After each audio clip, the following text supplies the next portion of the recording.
27 de septiembre de 2023. San Buenaventura Itinerario, capítulo 5. Vamos a leer las primeras 5 líneas en latín. ¿Quiere releer tú? De speculazione divinae unitatis per eius nomen primarius quod est quoniam autem contingit contemplari Deum non solum extra nos et intra nos, per etiam supra nos, extra per vestigio, intra per imaginem et supra per lum, quod est signatum supra mentem nostra, quod est lumen veritatis aeternae, cum ipsa mens nostra mediate ab ipsa veritatis metur. Formetur, le falta una R. Formetur. ¿Quién traduce?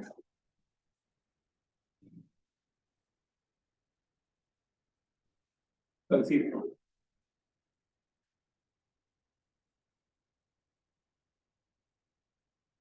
¿Leerlo de la traducción?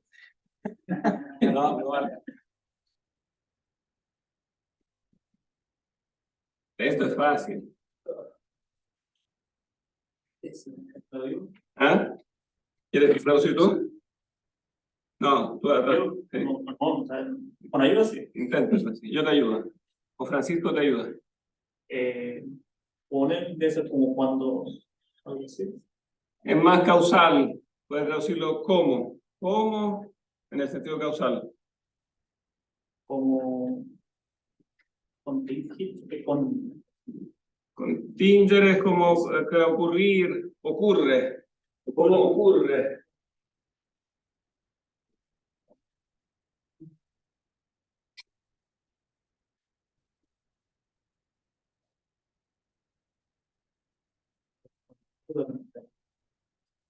Contemplari.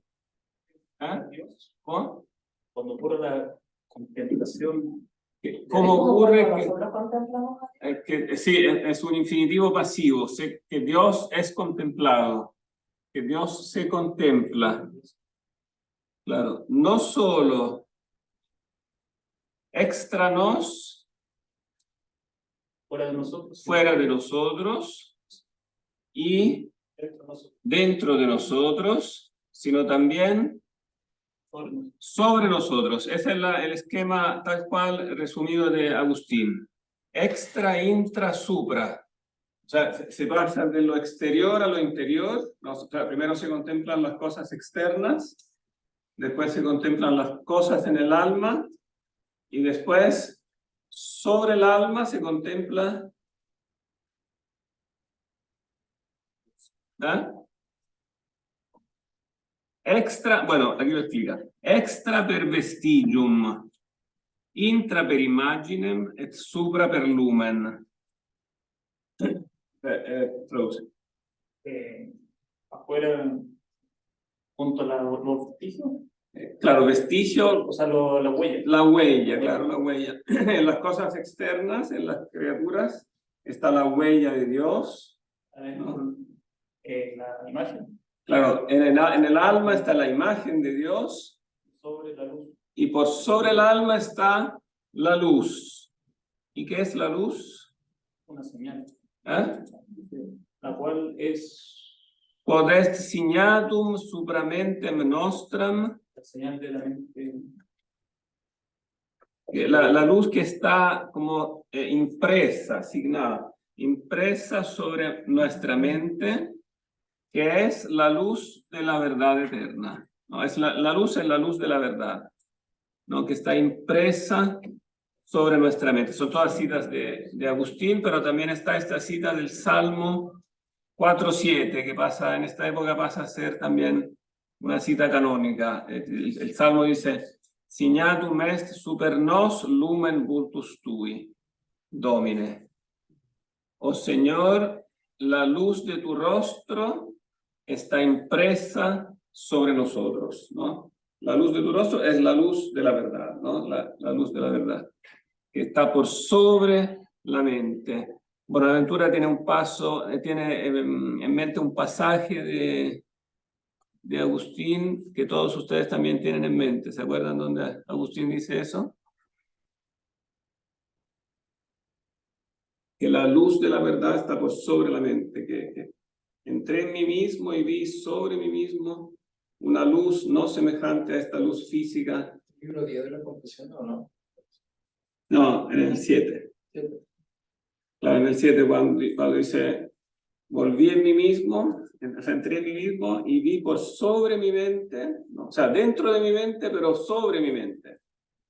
O sea, está en la interioridad, pero no es algo, por así decir, que esté contenido como si fuera una cosa mía, sino que está por sobre mi mente, que se nota la diferencia con mi mente, ¿no? ¿En qué se nota la diferencia? ¿Por qué estoy seguro que hay una diferencia? Esto lo dijimos casi todas las clases, pero no está de más decirlo una vez más. Lo podrías decir tú que vienes por primera vez. Pero tú has escuchado las clases transmitidas o grabadas. Mientras trabajo. ¿Ah? Mientras trabajas. Sí. Ah, ya. Entonces te lo dice... recuérdame tu nombre. Senat. Te lo dice Senat. Ahora mismo, profe, no me acuerdo exactamente. No, pero eso es algo muy... Seguramente lo sabes. Sí, probablemente. Acá, no sé. Pero trata de deducirlo. ¿Cómo sé que la luz de la verdad está por sobre mi mente, ¿no? Y no es simplemente una parte de mi mente?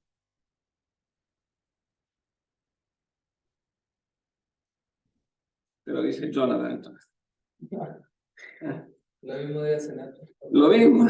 Están en el país del olvido. ¿Cómo tanto olvido? Bueno, a propósito del olvido, claro, eso es lo que Agustín define la memoria. La memoria, en el sentido de Agustín, es en el fondo lo que está en el disco duro de la memoria, lo que tenemos, lo que traemos innato, en definitiva, ¿no? La palabra no es de Agustín, la palabra innato es medieval, pero el concepto es de Agustín, ¿no? ¿Qué cosa está en el disco duro de la mente? O en términos, disco duro es un término nuestro, claro, los principios, los primeros principios, ¿no? Los primeros principios que son a priori. O para decirlo, primeros principios es una formulación aristotélica, que está bien, primeros principios, pero aún más rigurosamente, lo que es propiamente primero no son principios, sino que son todavía lo que está lógicamente antes de los principios. ¿Qué es lo que está lógicamente antes de los principios? ¿Ah? Claro, las primeras nociones, porque los principios son aplicaciones de las nociones. Entonces, aún antes de los primeros principios están las primeras nociones, ¿no? O para ser todavía más exactos, la primera noción. Porque primera es una sola en sentido estricto. Hay una sola noción primaria, que es la de que va a hablar todo este capítulo quinto. ¿Cuál es esta primera noción? La ética. ¿Ah? La ética. O sea, eso tengo notado. No, la ética, así como término en general, es toda una disciplina, digamos, toda una doctrina. Pero aquí estamos hablando de una noción simple, lo que es el primer principio también de la ética, ¿no? Es, claro, ser, es el ser. Habló un oráculo de allá. ¿Quién habló? Ulises, ¿no? ¿Quién habló? Sí, no escucho tanto, pero escuché algo y pensé que era eso. ¿No escuchas? ¿No se escucha? Creo que el resto escucha bien. Yo me suena, no es tu línea que no es buena. sé si tiene que ver algo con... Ah, ok. Ya, pero es así, el oráculo es siempre así, se escucha.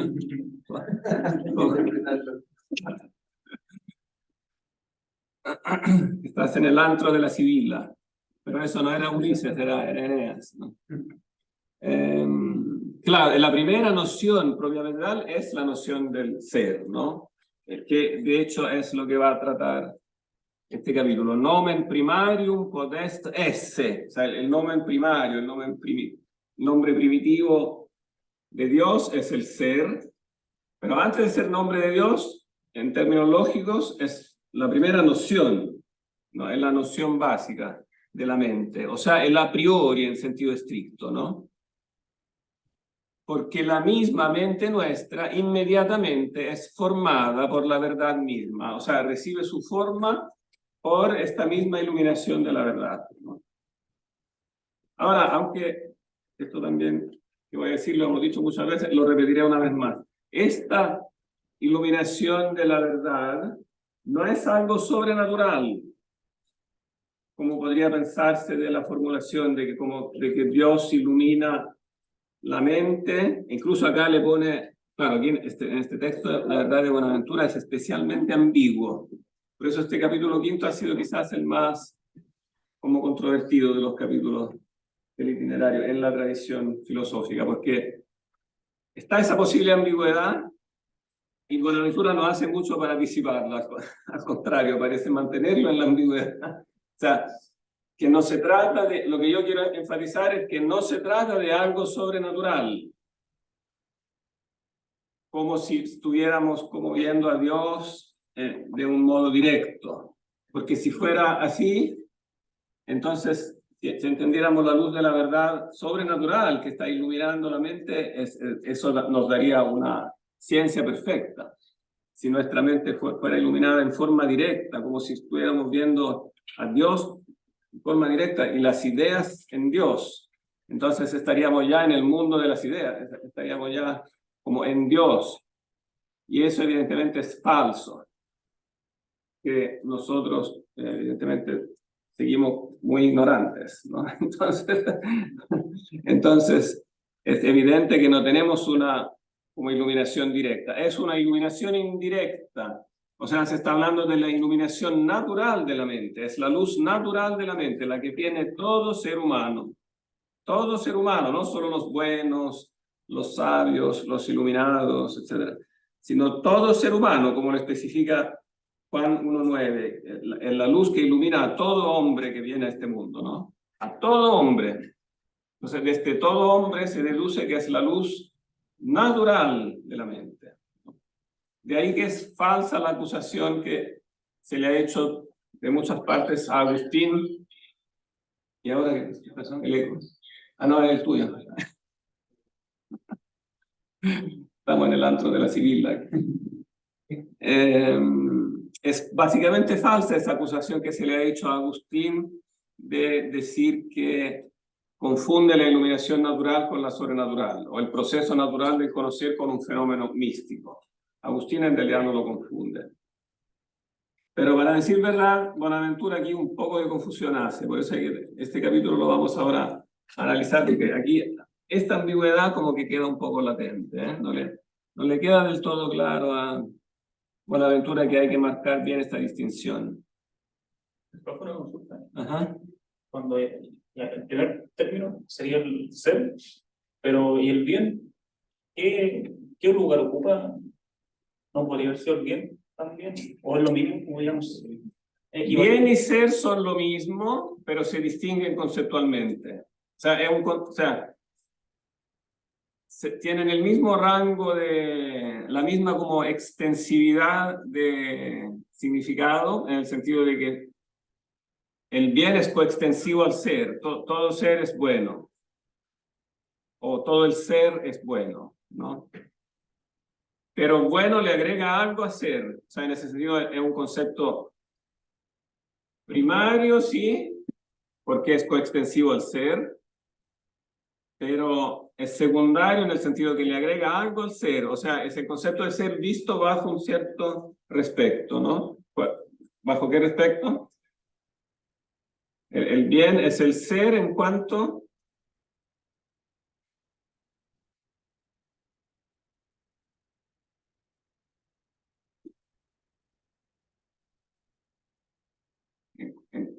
es un asunto de relacionalidad. El bien indica una relación. Cuando tú llamas algo bueno, no lo estás solamente calificando en sí mismo, sino que lo estás calificando en relación a una... Cuando dices esto es bueno, en el fondo estás diciendo me gusta, O sea, es en relación a tu, ¿ah? Deseo. Claro, a tu deseo. Es en relación a esa facultad que te pone en relación, ¿no?, como de deseo con la cosa. Y lo mismo pasa con la verdad. También el concepto de verdad es un concepto simple, coextensivo con el ser. Todo ser es verdadero. Por eso se le llaman estos trascendentales, conceptos trascendentales del ser, que son coextensivos al ser, pero le agregan algo al ser. Verdad es el ser en cuanto tiene también relación con ¿El conocer? claro, con la actividad del conocer, el entender. Entonces, es el ser en cuanto está relacionado con alguien que conoce, ¿no? El ser en cuanto conocido. El bien es el ser en cuanto querido. Y lo verdadero es el ser en cuanto conocido. Pero el ser es siempre el mismo. Estos conceptos indican como la relación, que digamos, que hay una relación con el ser, una relación necesaria. Que el ser no puede, son trascendentales del ser en el sentido de que son coextensivos al ser en rango, o sea, tienen la misma extensión digamos, de aplicación, el ser, la verdad y el bien, pero además que son los tres necesariamente interrelacionados, o sea, no se podría conseguir un ser que no tuviera esas tres relaciones. O sea, con esos dos, o sea, digamos, tres elementos con esas dos relaciones, relación de conocer y de relación de amar, ¿no? Entonces, por eso se aplica este esquema, se aplica a Dios. Y sabemos que Dios es trino. Claro, lo sabemos por la sugerencia del texto bíblico que dice que Dios es Trinidad, que hay tres personas, pero aplicándole el razonamiento filosófico descubrimos que esta Trinidad también es filosófica, o sea, hay una Trinidad en un plano como de la demostración racional, que el ser no podría concebirse si no fuera bajo esas tres dimensiones, ¿no? Porque las descubrimos en la estructura básica del ser humano. Y bueno, la vez pasada hicimos la objeción y se la voy a rebotar de nuevo otra vez. Uno podría decir, bueno, entonces podría pensarse, como han dicho los filósofos modernos, que Dios no es más que un invento del ser humano, porque no es más, o sea, como que refleja esta, supongamos que sea verdadera esta estructura trina del ser humano, que el ser humano es, entiende y ama, que tiene esta estructura básica, y de ahí que se inventó este Dios que también tiene esa misma estructura, como que es perfectamente sabio o sea, y ama, ¿no? Pero a eso se rebate fácilmente, ¿no? Habiendo escuchado a San Buenaventura y Agustín se rebate fácilmente. ¿Por qué no? ¿Por qué igual no puede ser que es el hombre quien ha inventado a Dios? Aunque es cierto que si por inventado se entiende que lo ha construido con un razonamiento, en ese sentido es verdad, o sea, se construye sobre este razonamiento, ¿no? Pero el punto es que este razonamiento es verdadero, que realmente existe Dios que responde a ese razonamiento, y eso lo sabemos porque esta estructura trina que tenemos nosotros, ¿cómo? ¿Ah? Es a priori, y por lo tanto cuando nosotros decimos que somos, conocemos y amamos, no estamos hablando de una estructura antropológica como autónoma, como si el hombre pudiera él en sí mismo ser el ser, la sabiduría y el amor absolutos. ¿Por qué no puede ser eso? Porque participamos solamente de esos atributos, pero somos... Pero claro, ese es el punto, nos damos cuenta que participamos de eso, pero no lo somos. O sea que cuando entendemos la verdad nos transciende. Cuando queremos el bien nos transciende y transciende el mundo creado. Es trascendente, tiene en sí la marca de lo inmutable, de lo absoluto. Cuando decimos conocemos la verdad, sabemos que la verdad es absoluta. Por eso al mismo tiempo tenemos que decir que la conocemos, pero que somos ignorantes. O sea, la conocemos, pero no, pero lejos de ser del todo. Y entonces, esta estructura de ser, entender y amar es objetiva, relacional. El amar y el querer son relacionales y son relacionados a algo absoluto. Y es claro que este algo absoluto no somos nosotros. Entonces, esta estructura del entender y de amar nos tiene que necesariamente reenviar a un ser real que tenga en sí esa estructura de un modo absoluto. Porque si no, nos explicaría lo absoluto que figura que aparece en nuestros conceptos, que brilla digamos, dentro de nuestros conceptos. ¿Entiendes? Entonces, de ahí sacamos que, claro, hay una relación de imagen y modelo de Dios con respecto al alma, pero es claro que nosotros somos la imagen y Él el modelo, porque es más que claro que nosotros somos los deficientes y que el modelo tiene que ser absoluto, porque lo absoluto está intrínseco en esos mismos conceptos de la mente que nosotros conocemos, ¿no? Que para repetirlo una vez más, ese absoluto brilla con la mayor claridad cuando lo vemos en los principios puros, porque obviamente que en la aplicación de los principios a la experiencia entra nuestro aspecto de ignorancia. Entonces las ciencias que nosotros armamos son deficientes, pero los principios no, ellos son absolutos. Entonces tienen que últimamente remontarse a un principio que es absoluto. Y ese principio absoluto es lo que llamamos Dios, ¿no? Bueno, en la metáfora bíblica que aquí utiliza, entonces está la metáfora del templo, ¿no? El atrio, el santo y el santo de los santos, el Sancta Sanctorum. Refleja esta estructura como filosófica que él acaba de dibujar, de lo exterior a lo interior y de lo interior a lo superior, está simbolizada también en la arquitectura del antiguo templo de Israel, ¿no? Del antiguo templo de Salomón. Está el atrio, el santo y el santo de los santos, ¿no? El atrio, donde están las cosas externas. O sea, en el reglamento antiguo del templo, en el atrio podían entrar también los paganos. Se llamaba el atrio de los gentiles. Podían entrar también los que no eran judíos. En el santo, en cambio, podían entrar los judíos, el pueblo de Israel, y se hacía propiamente el culto. Y después estaba el santo de los santos, el Sancta Sanctorum, ¿no? Ahí podía entrar solamente... ¿Quién podía entrar? Intrat cum sumo pontífice, o sea, podía entrar el sumo sacerdote, solamente el sumo sacerdote, ¿no? Podía entrar una vez al año solamente. Donde estaba, en el Santo de los Santos, estaba el arca de la alianza, donde estaba Dios, ¿no? La presencia de Dios. Y entonces este santo de los santos, trasladado digamos, a la metáfora filosófica, ¿qué indica?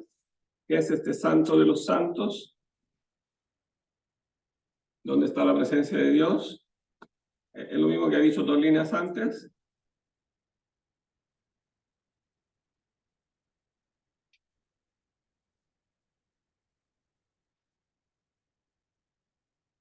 ¿Qué simboliza? ¿Ya? Claro, la luz. El lumen veritatis, la luz de la verdad eterna. Bien, vamos a pasar al castellano. ¿Quién quiere leer el castellano? Yo lo abro. Ya.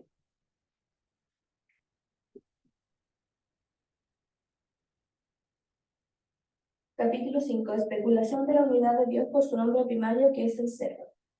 Y porque acontece contemplar a Dios no solo fuera y dentro de nosotros, sino también sobre nosotros, fuera por su vestigio, dentro por su imagen, y sobre por la luz impresa en nuestra mente. Luz que es la luz de la verdad eterna, pues nuestra mente de una manera inmediata se informada por esa verdad. Los que están ejercitados en el primer modo han entrado en el atrio ante el tabernáculo, los que en el segundo han entrado en el santo, los que en el tercero entran con el suyo sacerdote en el santo de los santos, donde sobre el arco están los querubines de la gloria, protegiendo el propiciatorio, por los cuales entendemos dos modos o grados de contemplar las perfecciones divinas, invisibles y eternas. Modos o grados que versan sobre Dios, el uno sobre otros, sobre sus atributos esenciales, y el otro sobre las propiedades personales. ¿Continúo? Sí, hermano, sí. El primer modo, primero y principalmente, fija el aspecto del alma en el ser, dando a conocer que Él es, que el que es el primer nombre de Dios. El segundo modo fija el aspecto del alma en el bien, dando a conocer que el bien es el primer nombre de Dios. El primer nombre, el ser, se refiere especialmente al Antiguo Testamento, que predica ante todo la unidad de la divina esencia, por lo cual se dijo a Moisés: yo soy el que soy. El segundo nombre, el bien, hace referencia al Nuevo Testamento, el cual determina la pluralidad de personas, bautizando en el nombre del Padre, y del Hijo, y del Espíritu Santo. Por eso nuestro Maestro, Cristo, queriendo elevar a la perfección evangélica al joven observador de la ley, de modo principal y preciso, atribuye a Dios el nombre de bondad. Nadie es bueno, dijo, sino solo Dios. Razón por la que el Damasceno, siguiendo a Moisés, dice ser el que es el nombre primario de Dios, mientras Dionisio, siguiendo a Cristo, asegura que el nombre divino primario es el bien. Y así quien quisiere contemplar las perfecciones invisibles que la unidad de esencia se refieren, fije el aspecto del alma en el ser. Y entiende que... Disculpa, una pequeña corrección. El aspecto se refiere a la mirada. Aspectus es la palabra latina, pero se traduce mejor con mirada. Es la mirada del alma. Entonces hay que fijar la mirada en el ser. Y entiende que el ser es así tan certísimo que ni pensarse puede que no existe. Que el ser purísimo no se ofrece al entendimiento, sino ahuyentándose plenamente el no ser. Como tampoco se ofrece la nada al mismo entendimiento, sino ahuyentándose plenamente el ser. Porque así como la nada, absolutamente nada tiene del ser ni de sus propiedades, así tampoco el ser nada tiene del no ser, ni en acto ni en potencia, ni en su verdad objetiva ni en la estimación humana. Y en verdad, como el no ser sea privación del ser, no se concibe por el entendimiento, sino por medio del ser. Pero el ser no se concibe por otro ser, dado que todo cuanto se entiende o se entiende como no ser, o se entiende como ser en potencia, o se entiende como ser en acto. Ahora bien, si el no ser no se entiende sino por el ser ni el ser en potencia, sino por el ser en acto, y si el ser quiere decir el acto puro del ser, luego el ser es lo primero que entiende el entendimiento, y ese ser es el acto puro. Pero este ser no es el ser particular, que es limitado por venir en mezcla con la potencia, ni el ser análogo por no tener nada de arte, no existiendo en modo alguno. Luego tenemos que ese ser es el ser divino. Hagamos una pausa acá. ¿Te enredaste? ¿Y qué te enredó en particular? Estaba lejos del ser. No pude comprender ese parte. Te lo explica Jonathan.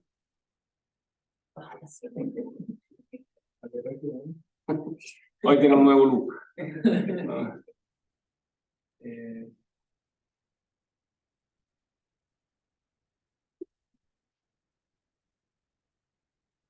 A propósito de look, no nos vemos aquí en la tele. ¿Por qué no nos vemos?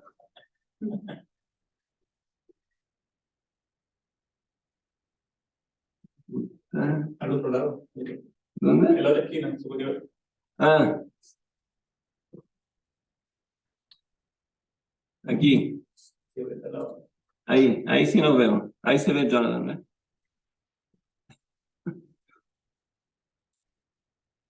¿eh? Jonathan, explícanos esto y también explícanos por qué aquí está un poco esa ambigüedad que yo decía antes.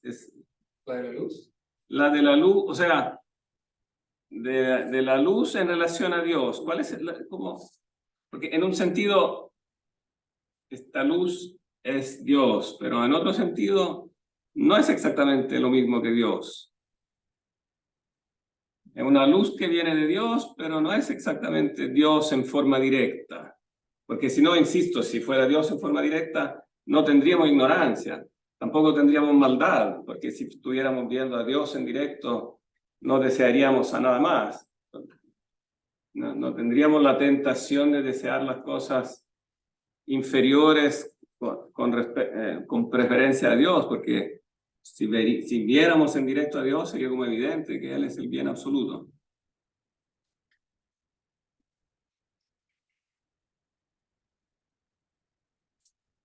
Vamos a hacer lo que estoy captando es como que deriva la noción de ser y empieza a contrastar con el tema del no ser, que le atribuye características del ser, ¿no? Claro, cuando le va a atribuir características al ser, ¿qué características le atribuye? Características positivas. No solo positivas, sino que no son solo características positivas, sino que son características más exactamente absolutas. Pero ¿de qué ser? Porque, o sea, en algún momento habla como del ser, sino más y de repente salta al ser divino. Es que eso es lo que sí, eso es lo que yo quiero decir, que hay un salto. Al final de O sea, hay algo salto. correcto porque hay una conexión entre el ser y el ser divino. O sea, porque el concepto de ser, que es este concepto primario de la mente, evidentemente tiene que ver con Dios, porque Dios es el ser, Él es el que es, ¿no? Pero hay que tener cuidado de distinguir el concepto del ser real. Y las características que se dan al concepto, en algún sentido, son parecidas a las que se dan al ser real, pero hay que hacer una distinción. O sea, cuando yo digo que el concepto de ser es absoluto, y por lo tanto me reenvía al ser absoluto real, que es Dios, estoy diciendo que hay una conexión entre los dos, pero también hay una distinción. O sea, el concepto de ser me reenvía al ser en sí, pero no es la misma cosa. Entonces, exagera aquí él cuando dice, él llega a decir, fíjense que es una formulación muy fuerte, llega a decir que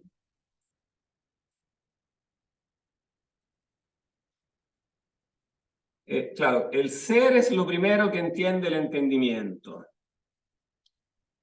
Y hasta ahí vamos bien si por ser se entiende el concepto de ser. Pero después él le agrega, luego tenemos que ese ser es el ser divino. Eso es lo que le dice. Claro, y ahí hay como un salto, porque aquí estaría diciendo que el ser divino es lo primero que conocemos. O sea, como que a priori fuera el mismo Dios actualmente, como acto puro, o sea, como real, como ser real. Incluso después, un par de párrafos después dice el ser realísimo, que el ser realísimo es la priori de la mente, o sea, el primum cognitum, lo primero conocido, aquello primero de que se parte. Y eso evidentemente es demasiado decir, es como... ¿Se puede acusar de innatismo? ¿Ah? ¿Se le puede acusar como de innatismo? O sea, como Claro, que- se le puede acusar en no, yo diría que es más que innatismo. De hecho, en la época moderna se inventó una etiqueta a propósito para caracterizar este error, porque esto finalmente fue definido como una herejía en la época moderna. Obviamente que cuando se hizo eso en el siglo XIX, nadie fue a decir que el pobre Bonaventura era un hereje, porque la herejía se mide siempre en relación a lo que en el momento histórico está claro. Evidentemente, en este momento en que Bonaventura lo formula, eso precisamente no estaba claro y Bonaventura contribuye a discutirlo y aclararlo. Entonces, mientras la cosa está en discusión, no se puede acusar a nadie de herejía, ¿no? Entonces, nadie dice que por eso Bonaventura sea un hereje él, pero la doctrina en sí fue condenada como herejía a posteriori. Y se la bautizó para el efecto. Se dijo que esto había que llamarlo. Bueno, ¿y por qué se toman el trabajo de hacer eso? Porque evidentemente esta tradición de esta confusión prosperó y llegó a su culminación en la filosofía moderna, o sea, en el idealismo. Esta condena fue hecha posterior a la filosofía de Hegel, porque en el fondo es en el idealismo alemán donde esta herejía cobra como su máximo florecimiento, ¿no? Lo llamaron ontologismo. Igual, profe, si o sea, hace la idea de Dios está innata en la mente, entonces no hay necesidad de libre tampoco, ¿no? O sea, de revelación en sentido estricto. Es que claro, como puede llevar a un error muy profundo, porque en el fondo ontologismo, bueno, ¿se entiende la palabra ontologismo? O sea, significa como una identificación perfecta del ser lógico con el ser ontológico, del ser real con el ser lógico, ¿no? Que es propia del idealismo alemán, ¿no? Que en el fondo el absoluto está en la historia, pero también está en la mente del hombre, y los dos son la misma cosa. Porque en el fondo lo que se llega a decir, que, o sea, si Dios es el primer objeto de mi intelecto, en el fondo la consecuencia antropológica es que yo mismo soy Dios. Porque ¿quién tiene a Dios como objeto del intelecto? Finalmente es alguien divino, es el propio Dios. Entonces se llega a decir prácticamente que básicamente que no hay nada excepto Dios. Es un sistema que prácticamente se reduce a un panteísmo. Y entonces, como tal, fueron condenadas las doctrinas, fueron refutadas las doctrinas idealistas y fueron condenados como ontologistas. Bueno, Hegel no fue condenado como hereje porque no era católico, pero aquellos discípulos suyos que eran católicos, evidentemente cayeron bajo esa censura, que en el fondo estaban confundiendo el ser del hombre con el ser de Dios, y por lo tanto caían en el panteísmo, que finalmente todo es Dios, y todo no es más que una manifestación de Dios, una fenomenología del espíritu, como le puso Hegel, ¿no? Fenomenología del espíritu significa manifestación de Dios, que digamos que en el fondo el universo como lo vemos no es algo distinto de Dios, sino que un desarrollo del propio Dios. No hay diferencia esencial entre Dios y todo el resto. Hay una especie de manifestación necesaria de Dios, ¿no? Y eso evidentemente aniquila toda la doctrina, digamos, antropológica y toda la doctrina ética. Eso magnifica toda... Es como una especie de, claro, explosivo que, digamos que echa abajo todo el edificio de la filosofía, porque significa eliminar todo lo que no es Dios y por lo tanto eliminar el hombre. Es una eliminación del hombre, ¿no? Porque en una visión así no hay espacio para el hombre, como que el hombre desaparece del mapa. Entonces, claro, pero eso no estaba en la intención de Bonaventura, ¿no? Pero la formulación como tal es ese peligro, digamos, encerrado, ¿no? Y entonces, por eso hay que hacer aquí esta distinción, que es importante, ¿no? O sea, la distinción entre lo absoluto predicado del ser conceptual. Hay un ser conceptual que es absoluto, o concepto de ser, si quieren decirlo más claramente.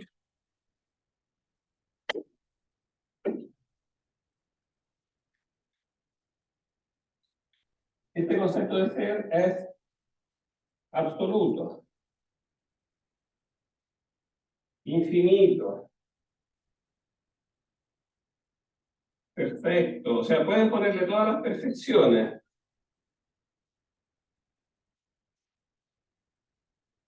pero no la de ser algo real. No es algo real. Es un concepto abstracto. Es algo, en otras palabras, como indeterminado. Algo confuso, como se dice en la tradición medieval. Es el ser confuso, lo llaman los medievales. Que se determina, digamos, en interacción con la experiencia. Cuando yo conozco los seres, entonces le atribuyo la noción indefinida del ser, y entonces el ser se va a ir definiendo. Pero en sí mismo es indeterminado. Llamémoslo abstracto en general, pero abstracto, indeterminado.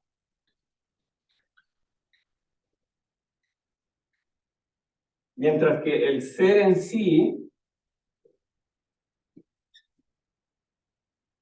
claro, tiene todas estas nociones de absoluto, pero es en sí no es abstracto, sino que es concreto, es real, es determinado. No es algo mental, sino que es un ser real que existe con toda su determinación. Es el ser en sí, o sea, Dios. Profe, ¿en qué se diferencia el ontologismo, o sea, en Buenaventura, con lo que decía Agustino relaciona el diálogo respecto al error del platonismo respecto a Dios? Que son parecidos, ¿no? Como que confunden el ser lógico con el ser ontológico.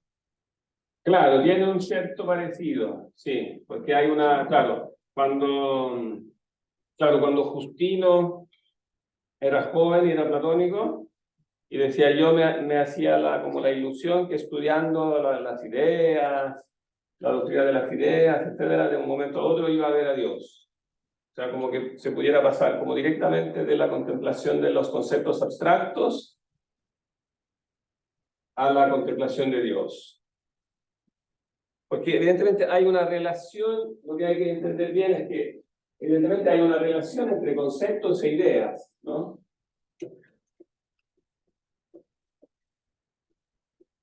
Platón demuestra que si los seres humanos tenemos conceptos, y estos conceptos son intemporales, etcétera, etcétera, absolutos, etcétera, entonces tiene que haber ideas. Y tiene que haber, por lo tanto, Dios. ¿Cómo era? ¿Ah? ¿Cómo era? Si hay conceptos, hay ideas. Que los conceptos nuestros son deficientes, pero tienen ciertas marcas de absoluto. Y entonces nos dan la certeza de que a ese concepto imperfecto nuestro le debe corresponder en otro plano una idea perfecta.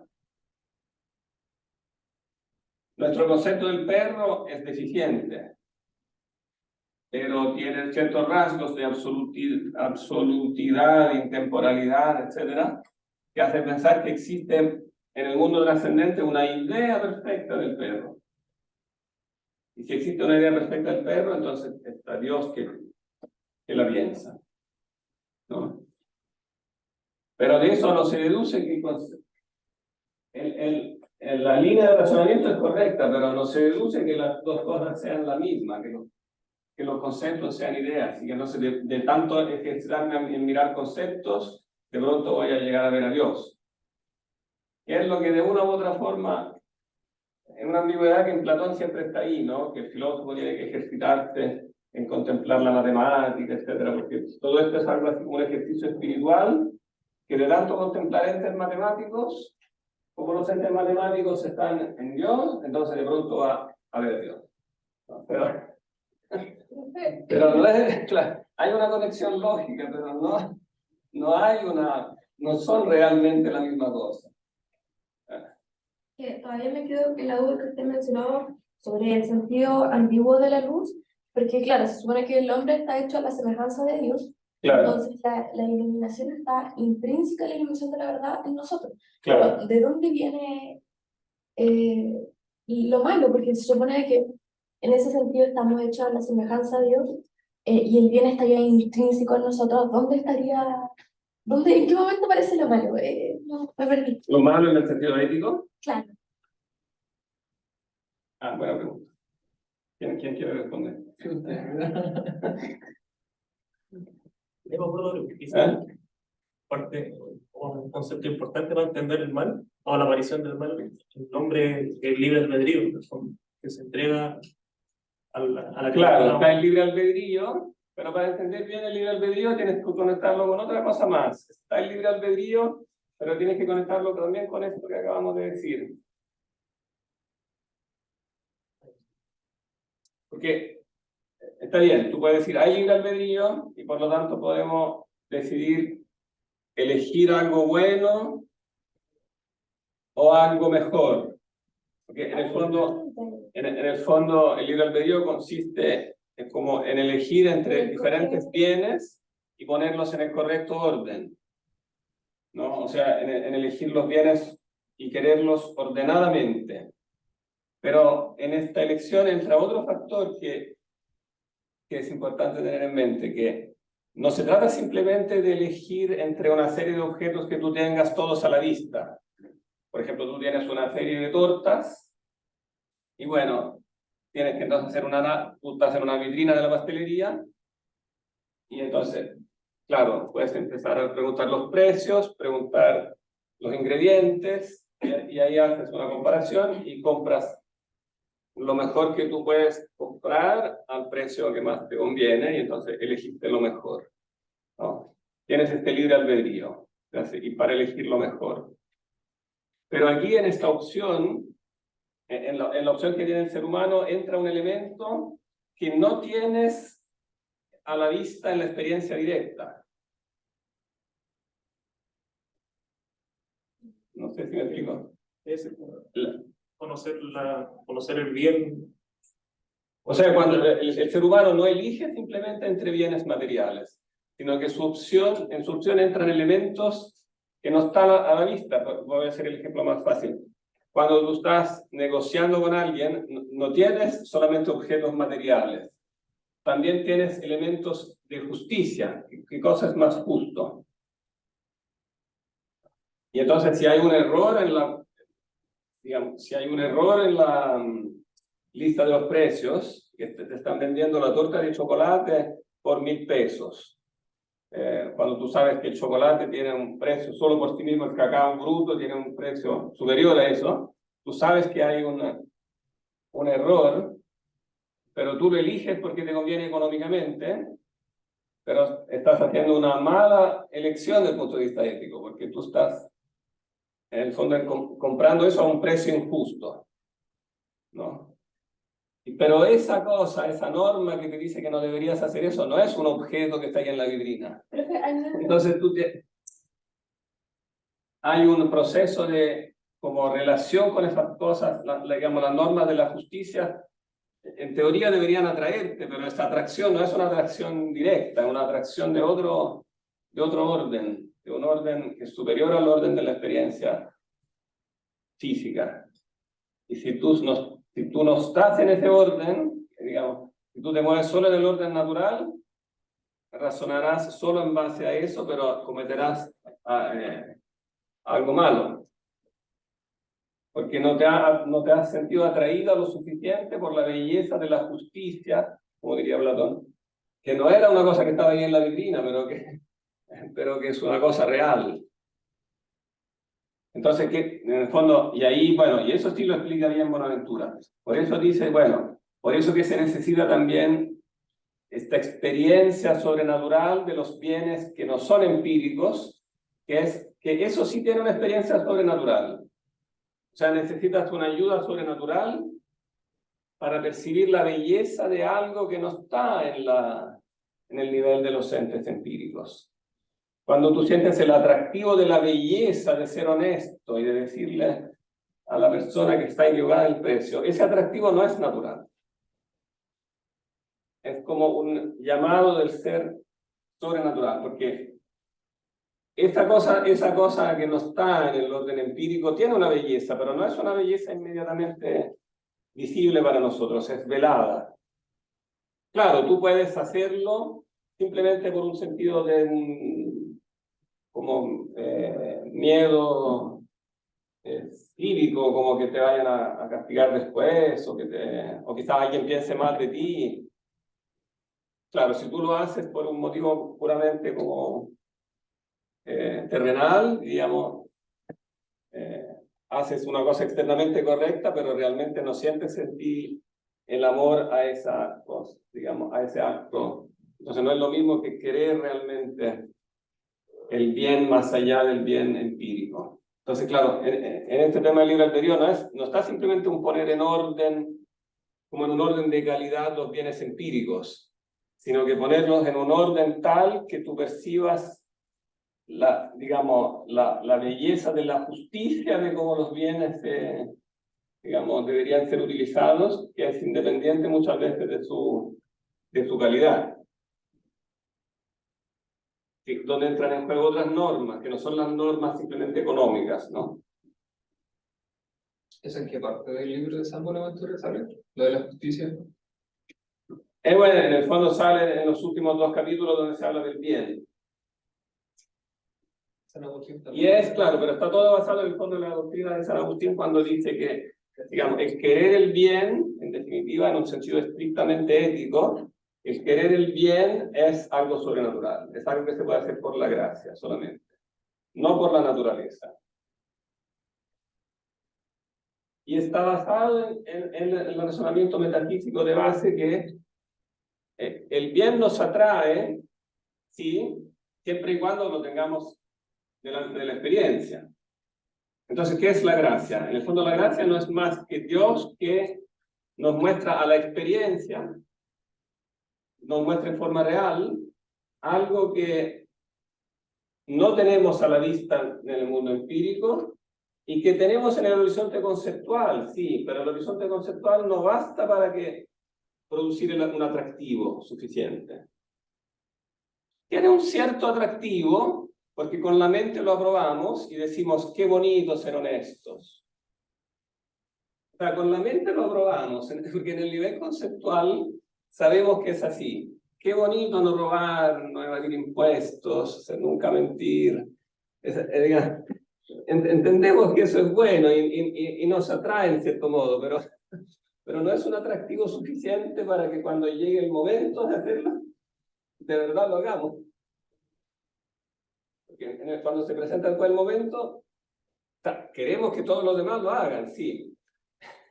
Que todos los demás tienen que ser súper honestos, pero cuando nos toca a nosotros, siempre hay una excusa para no hacerlo, porque al final no nos atrae particularmente, ¿no? Como que no es un atractivo suficiente para la acción. La gracia consiste en mostrarnos como visiblemente a la experiencia algo que no es visible en el mundo empírico. Y cuando eso se nos muestra visiblemente, entonces nos atrae y lo hacemos. Ahora repito, uno también lo puede hacer sin atractivo para obedecer a las leyes, pero eso no es propiamente un acto ético. Es un acto, claro, legal. O sea, legalmente estoy haciendo lo correcto, no me van a poner en la cárcel. Pero si yo realmente no estoy queriendo el bien, si yo no lo estoy queriendo el bien, no me sirve éticamente. Por lo tanto, tampoco me sirve espiritualmente, no me va a hacer feliz. Digamos, respetar las leyes por respetarlas, solo para que no me lleven preso. Mientras yo no ame eso, no ame la buena acción. Así como no hace, bueno, como lo dice Pablo en el mismo texto que leímos la vez antepasada, el texto sobre el amor, ¿no? Si yo no tengo el amor, no soy nada. Aunque diera todos mis bienes a los pobres y aunque diera mi cuerpo para que fuera quemado, pero si no lo hago por el amor, no me sirve de nada. Es un acto que yo hago, claro, en homenaje a otras cosas, porque quiero quedar bien o quiero sentirme... lo hago por algo que tiene un atractivo para mí como terrenal, en el fondo, ¿no? Si lo hago por eso, no me sirve. O sea, puede servirme para algo terrenal, pero no me sirve para nada que transcienda eso. Y en último término, entonces, no me da la felicidad. Entonces, por eso es tan importante esta distinción entre el concepto y la idea, porque tiene esta relevancia ética fundamental, ¿no? O sea, entre lo absoluto del concepto y lo absoluto de la realidad, ¿no? Lo absoluto del concepto me dice, tienes que hacer el bien, ¿no? Pero mientras no se me muestra el atractivo de la realidad de eso, no lo voy a hacer. No lo voy a hacer porque no tengo el atractivo. El amor necesita de la experiencia. Necesita de la experiencia de aquello a lo cual se siente atraído. Y no podemos tener una experiencia natural de lo sobrenatural. Como amar a Dios o amar a la justicia, porque conceptualmente sabemos que es buena. No basta con eso. Eso es lo que, en el fondo, estaba fallando en el razonamiento de Sócrates, cuando Sócrates decía que basta con saber lo bueno para hacerlo, ¿no? O sea que en el fondo el mal no es más que ignorancia.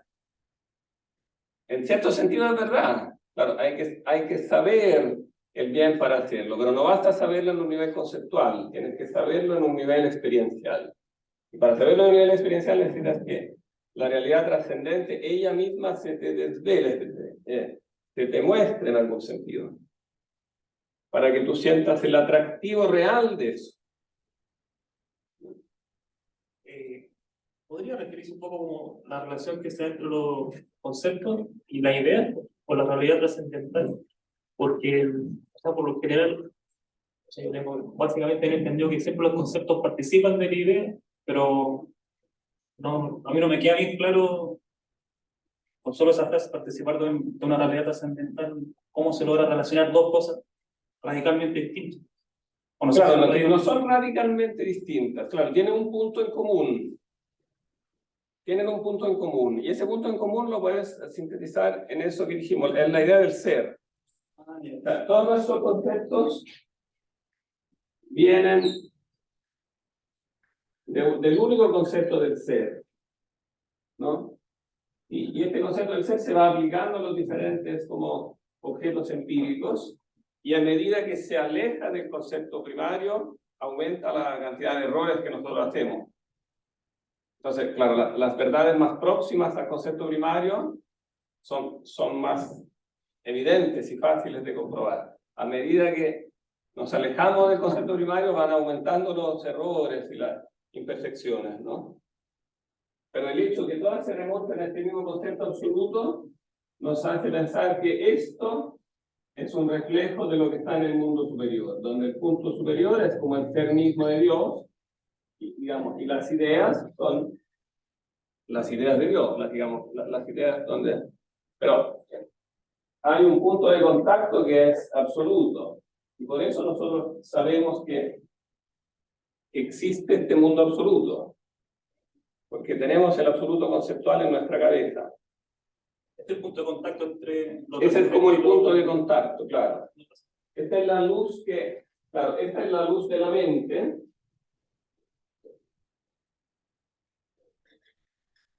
y esta es la luz del ser, digamos, del ser real, absoluto, donde todas las cosas, digamos, que también evidentemente es el origen del ser.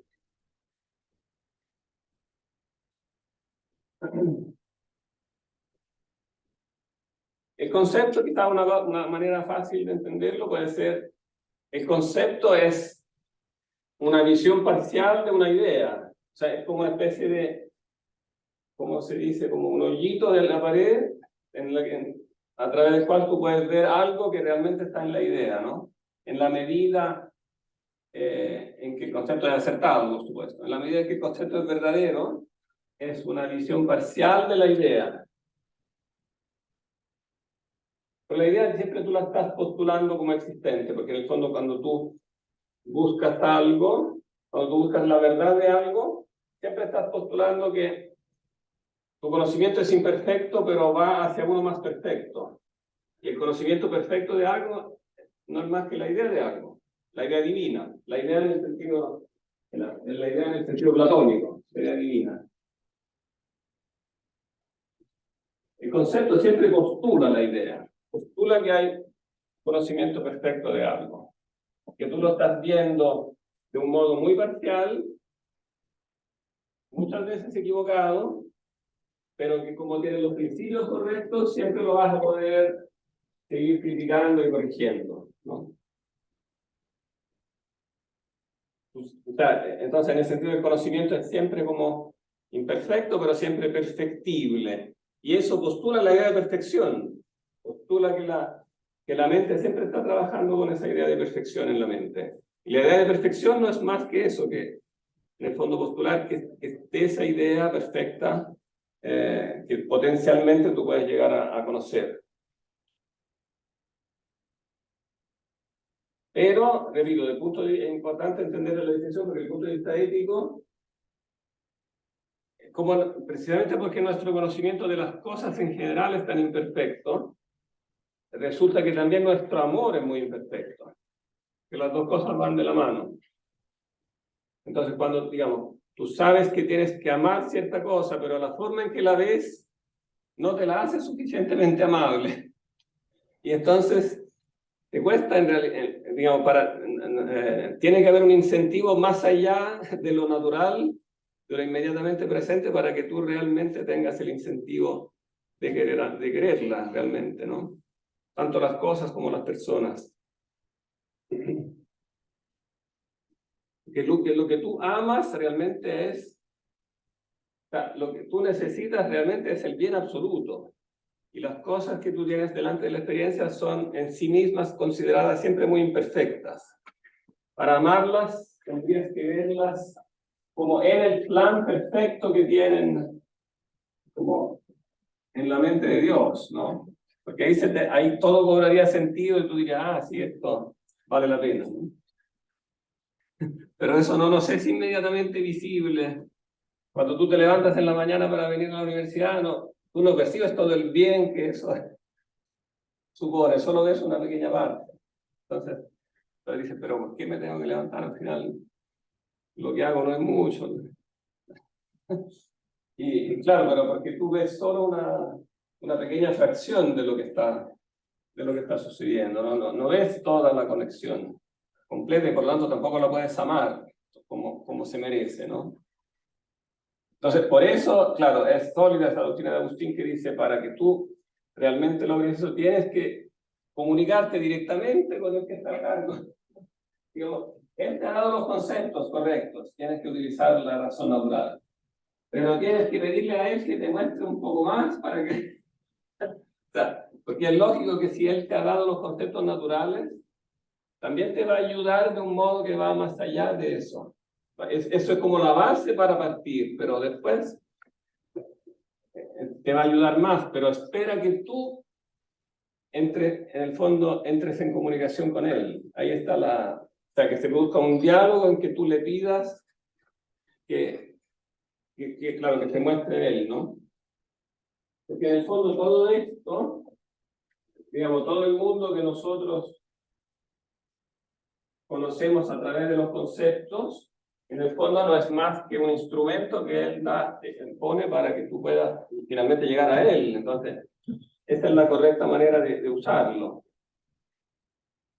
Pero él no se muestra en forma directa, porque si se mostrara en forma directa no daría espacio al libre albedrío. Entonces, las dos cosas están relacionadas. El libre albedrío y esta relación de esta dinámica de manifestación y ocultamiento, ¿no? Porque en el fondo la dinámica del concepto en relación a la idea es equivalente si la traducen digamos, al tema del amor que veremos después. Tiene que ver con la misma dinámica que se describe en el libro bíblico sobre el amor, que es el Cantar de los Cantares, que es como mostrarse y ocultarse. Como que el enamorado se muestra, pero también se esconde.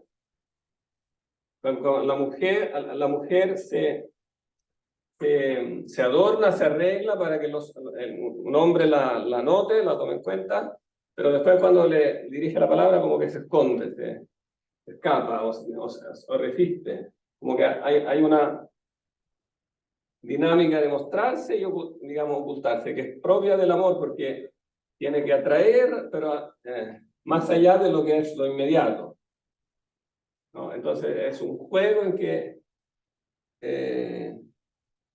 claro, que uno tiene que mostrar algo inicial para ser atractivo, pero después tiene que retirarse para que la persona vaya más a fondo. No sé si se entiende. Bueno, es una cosa que ustedes saben por experiencia personal, pero a veces uno no reflexiona bastante sobre qué significa exactamente eso, ¿no? Es por qué uno hace eso, cuál es el motivo metafísico de eso. Es mi motivo, y afloja que dicen de habla con una persona por 21 días, después te sale de hablar y se va a interesar en ti. Claro, es exactamente lo que, si tú lees la Biblia, eso es exactamente lo que hace. Claro, claro, pero específicamente está en el Cantar de los Cantares, ¿no?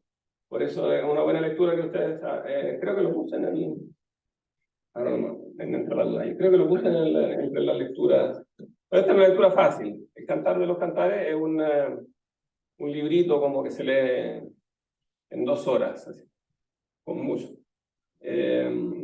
Y es en el fondo como una descripción de un noviazgo, digamos, es un canto escrito por una boda, poema, un epitalamio escrito por una boda, pero donde se describe toda la experiencia en el fondo del noviazgo, ¿no? Entre dos, son como pastores, es como la novia que va a buscar al novio entre las ovejas y no lo encuentra, y entonces pregunta a los pastores, ¿lo han visto? ¿Dónde está?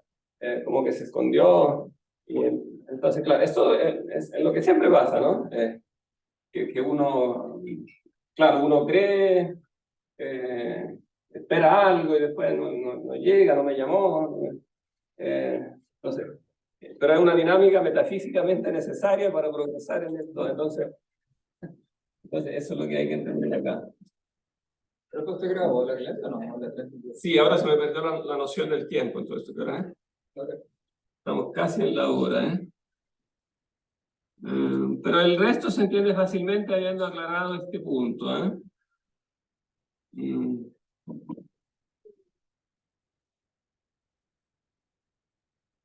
Ahora, eso no significa, ahora, habiéndolo criticado a Buenaventura, voy a reafirmar un momento el lado positivo de lo que va a decir a continuación, que en el fondo él utiliza también esto para la demostración de la existencia de Dios, ¿no? O sea, muestra que el ser purísimo, el ser de suyo, el ser por sí, se te ofrecerá careciendo en absoluto del no ser. Y por lo mismo, tal que nunca empieza ni nunca termina, debe decirse eterno, etc. Es el mismo ser. O sea, en el fondo, vamos a leer ahora porque no tenemos tiempo, pero resumiendo, digamos, estas entonces caracterizaciones del ser conceptual como absoluto, por lo tanto como infinito, eterno, etc., trasladadas al plano del ser real, demuestran que ese ser efectivamente existe. O sea, que este concepto de ser tiene que corresponder al ser en sí. No es lo mismo, y eso hay que aclararlo, pero sí uno lleva lógicamente a lo otro. O sea, porque este concepto del ser finalmente debe encontrar como su raíz, su justificación en un ser real, porque lo absoluto que tiene no puede estar fundamentado en nosotros. Entonces tiene que estar fundamentado últimamente en un ser real, ¿no? Entonces, si es válido este razonamiento que hace Buenaventura como prueba de la existencia de Dios, bueno, y en eso él es consciente de seguir a San Anselmo. Por eso sería bueno, y quizás mañana podríamos hacer eso, sí, leer unas paginitas de Anselmo sobre la demostración de la existencia de Dios, donde se muestra quizás con más claridad este paso, y se hace entonces la diferencia. Lo de Rosmini, ¿cuándo lo vamos a leer? ¿Eh? Lo de Rosmini, ¿cuándo lo vamos a leer? Ah, es que cuando lo vamos a empezar a leer en clase, pero eso lo tienes que leer autónomo, ¿sí? Porque es un texto moderno, entonces es más fácil leerlo, un texto del siglo XIX. Rosmini, claro, Rosmini precisamente escribe para refutar a Kant y a los idealistas alemanes, y claro, se reanuda de la tradición como medieval. De paso critica a Buenaventura y en algunas cosas critica a Tomás de Aquino precisamente sobre este tema, entonces aclara varios puntos como centrales, sobre todo 2 o 3 como conceptos donde se producen los equívocos más frecuentes. Claro, hay un puntito donde critica aquí también a Buenaventura. Pero Buenaventura, digamos, aunque no lo mencione, se le anuda mucho a la demostración que da Anselmo, que dará, como lo veremos mañana, que da una demostración de la existencia de Dios a partir del concepto de Dios. O sea, que una vez que yo lo pienso como un ser que responde a estos atributos, ¿no? El ser eterno, infinito, etc., entonces, por consecuencia, también tengo que pensarlo como existente. Ahora, los tomistas, no lo veremos mejor mañana, pero resumiendo la objeción que generalmente se le hace. Los tomistas y otros filósofos critican a este razonamiento la idea de que entonces se está saltando de un ser conceptual a un ser real. O sea, a este razonamiento le dirigen la misma crítica, o una misma crítica parecida a la que yo estaba haciendo ahora. Pero esa crítica vale si se confunden los dos. Claro, no debe confundirse el ser conceptual con el ser real. Pero esto no significa que no haya una relación lógica entre ambos. O sea, que el concepto como tal tiene que venir de una realidad. O sea, que hay una relación entre concepto y realidad, aun cuando no son la misma cosa. Pero es verdad que hay una relación necesaria entre... Este es el punto fuerte de lo que dice acá en Buenaventura. Hay una relación necesaria entre ser conceptual de la mente absoluto y ser absoluto real. Porque en el fondo el concepto como ser de la mente no es un ser autónomo. El ser conceptual es un ser mental que no tiene su existencia autónoma. Debe necesariamente estar enraizado en una realidad que lo fundamenta ontológicamente. Si este concepto es algo absoluto, tiene que estar fundamentado en una realidad absoluta. Entonces, no es un salto arbitrario del ser virtual, mental, al ser real, sino que es una conexión necesaria.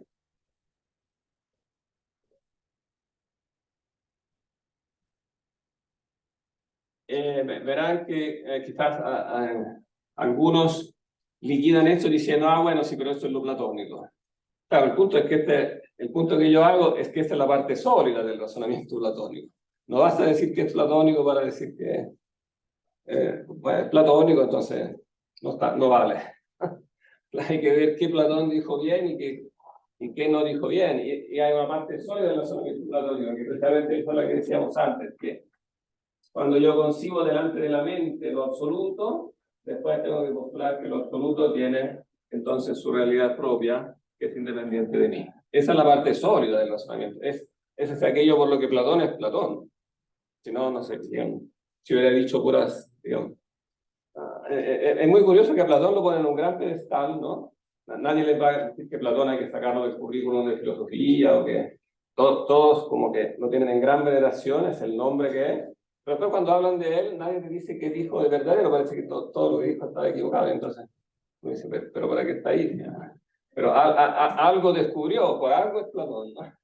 Y ese es el punto clave, descubrió esa conexión necesaria entre lo conceptual y lo real, es el eje básico de la metafísica, y descubrió Platón el eje básico, el pilar básico de la metafísica. Si ustedes le quitan eso, no hay metafísica.